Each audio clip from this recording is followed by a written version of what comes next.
তিন নেতার মাজার ও ইনকিলাব মঞ্চের মুখপাত্র শরীফ ওসমান হাদির কবর জিয়ারতের মধ্য দিয়ে আনুষ্ঠানিক নির্বাচনী প্রচার শুরু করেছে জাতীয় নাগরিক পার্টি এনসিপি।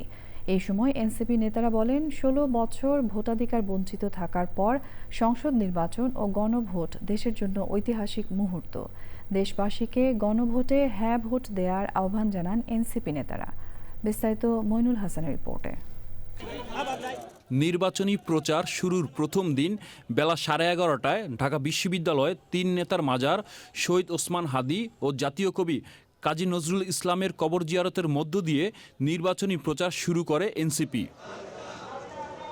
জিয়ারত শেষে এনসিপির আহ্বায়ক নাহিদ ইসলাম বলেন, বিপুল ভোটে জয়ী হয়ে 10 দলীয় জোট সংসদে যাবে।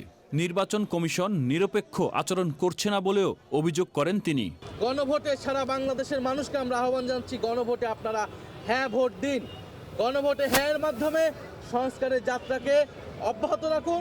সারা বাংলাদেশের মানুষের প্রতি আমরা আহ্বান জানাচ্ছি, আপনারা 10 দলীয় ঐক্যজোটকে বিজয়ী করুন, 10 দলীয় ঐক্যজোটের মার্কাকে বিজয়ী করুন এবং জাতীয় নাগরিক পার্টি এনসিপির সারা দেশে যেই 30 জন প্রার্থী রয়েছে সেই 30 জন প্রার্থীকে শাপলা খুলি মার্কায় বিজয়ী করে সংসদে পাঠান। পরে মিছিল নিয়ে শাহবাগ হয়ে প্রেস ক্লাবের সামনে যান এনসিপির নেতাকর্মীরা। সেখানে সংক্ষিপ্ত বক্তব্য রাখেন ঢাকা 8 আসনের প্রার্থী নাসিরউদ্দিন পাটোয়ারি। আমাদের যে আপার হাউস হবে সেখানে যাতে শ্রমিক প্রতিনিধি নিশ্চিত করা হয়, কৃষক প্রতিনিধি নিশ্চিত করা হয়, নারী প্রতিনিধি নিশ্চিত করা হয়।